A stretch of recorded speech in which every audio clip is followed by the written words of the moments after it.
Presiden Republik Indonesia. Sejarah perjalanan lembaga kepresiden Indonesia memiliki keunikan tersendiri.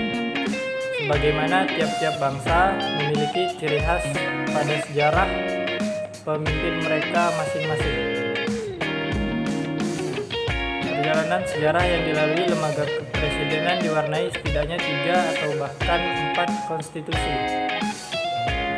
Peraturan di bawah konstitusi hanya mengatur sebagian kecil dan itu pun letaknya tersebar dalam berbagai jenis maupun tingkat peraturan. Ini berbeda dengan lembaga legislatif dan lembaga yudikatif yang memiliki undang-undang mengenai susunan kedudukan lembaga itu sendiri. Selain dari itu, masalah tokoh dan periodisasi juga memerlukan pencermatan lebih lanjut. Konsep kepemimpinan pada dasarnya berasal dari kata pemimpin yang artinya bimbingan atau tuntutan, dari kata pemimpin yaitu orang yang berfungsi memimpin atau orang yang membimbing atau menuntun. Sedangkan kepemimpinan sendiri yaitu kemampuan seseorang dalam mempengaruhi orang lain dalam mencapai tujuan. Menurut James L. dalam Pasalok, kepemimpinan adalah suatu usaha menggunakan suatu gaya, mempengaruhi dan tidak memaksa, akan tetapi memotivasi individu dalam mencapai tujuan. Suatu proses mempengaruhi kegiatan-kegiatan sekelompok orang yang terorganisasi dalam usaha mereka yang menetapkan dan mencapai tujuan tersebut gitu. Nah, menurut Ross dalam Ambar Tegur Sulisyanti 2008, kepemimpinan adalah sebuah hubungan yang saling mempengaruhi di antaranya pemimpin dan pengikut atau bawahan yang menginginkan perubahan nyata yang mencerminkan tujuan bersamanya. Gaya kepemimpinan merupakan pola menyeluruh dan tindakan seseorang pemimpin baik tampak maupun yang tidak tampak oleh bawahannya. Gaya kepemimpinan menggambarkan kombinasi yang konsisten dari falsafah, keterampilan, sifat, dan sikap yang mendasari perilaku seseorang gitu.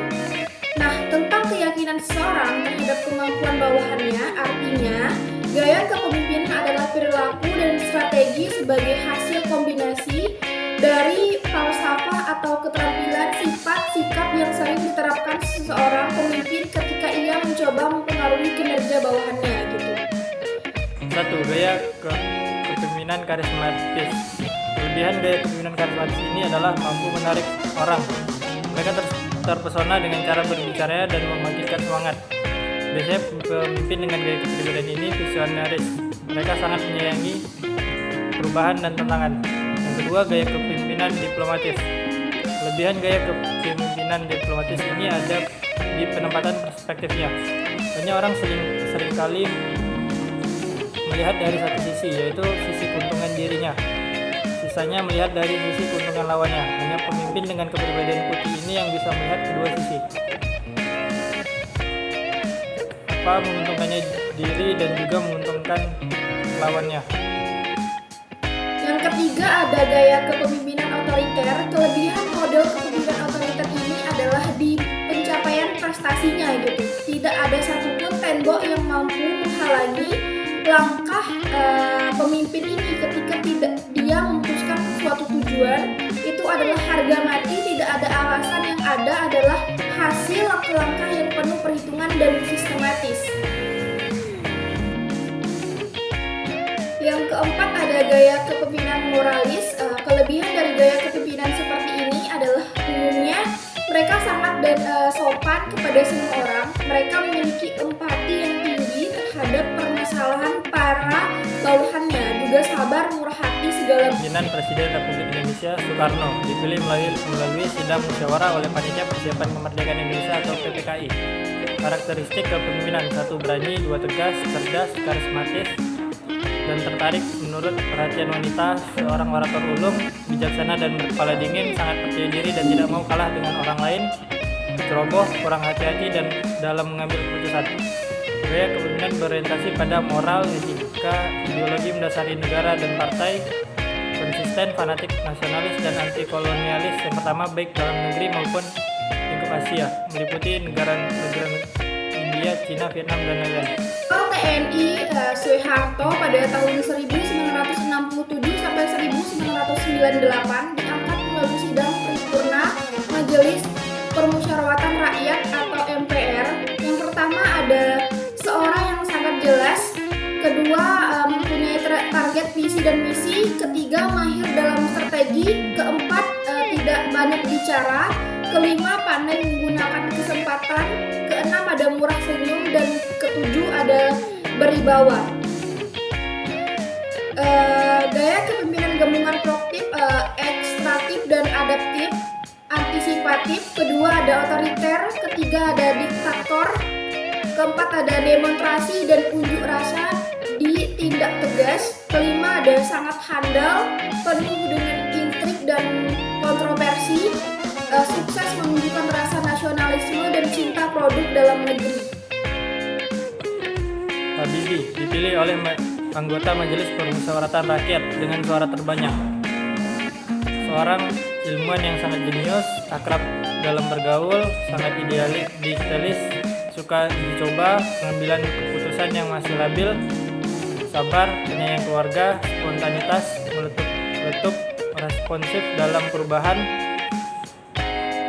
memiliki gaya kepemimpinan dedikatif dan fasilitatif, kepemimpinan yang demokratik, gaya kepemimpinan sangat liberal, akrab dengan wartawan, mengambil keputusan dengan hati nurani.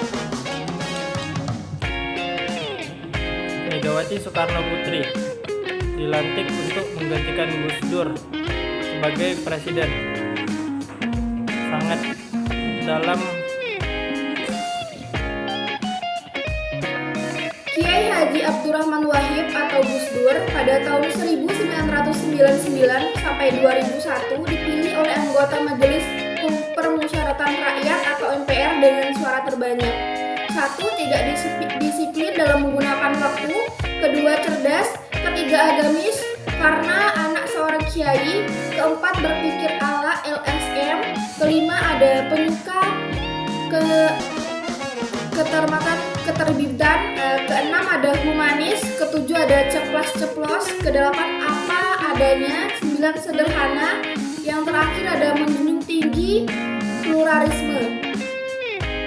Selanjutnya ada 1 agamis karena anak seorang ulama, kedua ada kebebasan yang kebablasan, ketiga memiliki gaya kepemimpinan responsif sampai akomodatif, keempat tidak pancasilasis karena memihak kepada para kiai, kelima melarang paham marxisme dan leninisme. Megawati Soekarno Putri dilantik untuk menggantikan Gus Dur sebagai presiden. Sangat lama dalam mengambil keputusan, seseorang yang tenang, kurang acuh dalam persoalan, pribadi yang tertutup, seorang yang emosional, alergi dengan kritik, memiliki gaya budaya ketimuran, gagal membuat kepercayaan pada rakyat, gaya kepemimpinannya lebih banyak mengeluarkan unek-unek dibanding solusi, nyaris tidak menyentuh visi dan misinya. Bambang Yudhoyono pada tahun 2004 sampai 2009, lanjut lagi 2009 sampai 2014. Presiden dan wakil presiden dipilih secara langsung oleh rakyat. Yang pertama ada ramah, kedua cerdas, ketiga tegas, keempat santun, kelima apik dalam hal berbusana, keenam lembut, ketujuh penuh dengan pemikiran, kedelapan lambat, 9 dianggap peragu. Joko Widodo, presiden dan wakil presiden dipilih secara langsung oleh rakyat, tidak pandang bulu, pro rakyat kecil, sederhana, sangat tegas, konsisten, cenderung lambat, sulit untuk ditebak. Belusukan, tidak mau ribet dan membuat solusi terhadap masalah yang ada, memiliki konsep servant atau pemimpin adalah seorang pelayan. Membuat keefektifan suatu lembaga negara dengan pembagian secara jelas, selalu membuat inovasi dari cara mendengarkan keluhan rakyat.